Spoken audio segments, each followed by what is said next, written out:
Hello, today we're going to talk about the power clean. The power clean is taught all over the nation, all over the globe, in high school gyms and CrossFit gyms. It is detailed in the Starting Strength book. And this video is going to just give you some things to think about if you ever ask yourself, should I be doing the power clean or not?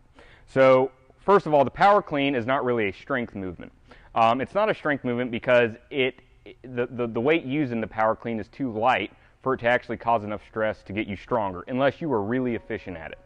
The power clean is a power movement. It trains your display of power. And there are scenarios in which that can be really advantageous and that you should be cleaning so that you can have that readily available power display. And then there are obviously some scenarios where you shouldn't. So what I'm going to do is give you just kind of 4 things to think about to help you answer that question.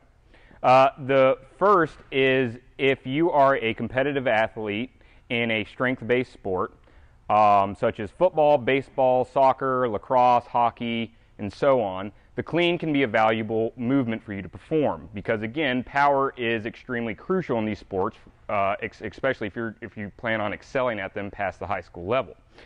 Therefore, the power clean can help you train your power and display that better in your performance out on the field. And obviously, if you're a weightlifter, and I don't mean that in a layman term, if you are a competitive weightlifter, one that competes in the snatch and clean and jerk, you should be cleaning. I'm sure you know that. The other scenario is if you are older. So if older people don't handle dynamic forces well, balance becomes a little trickier, and coordination is tougher as well. There is no age limit, obviously, to learning the clean, and it is really cool when you see 60-year-olds cleaning and jerking really well. But if you in which your movement has deteriorated, this might not be the movement for you to work on. And then the other, and the one we're really going to talk about, is if you simply want to.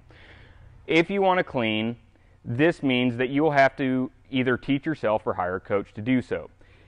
It can be an endeavor either way, and you have to ask yourself, is it a good ROI? Is it a good return of investment of the training resource, the time it takes to learn it, the outcomes that it produces, and so on? Does it actually make sense for me to do that? And while I can't answer that question for you, I can give you a couple things to think about. One, the clean takes longer to learn, generally, for most people. If you come from a non-athletic background, if you have poor motor function, if you're not just generally coordinated, this will be a tougher movement than all the others. It doesn't do a good job also of making you stronger. This is, again, because the clean uses light weights. That's the reason that it's able to be thrown from your thigh up under your shoulder under its own inertia, is because the weight is light. Therefore, it doesn't produce the training stress that you get out of the squat, the press, the deadlift, and the bench press in terms of actually improving your force production. It just improves your power display.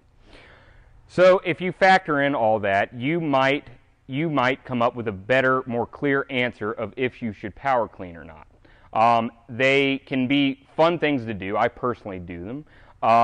They can be a fun movement to try to master, but they can also potentially be a waste of your time.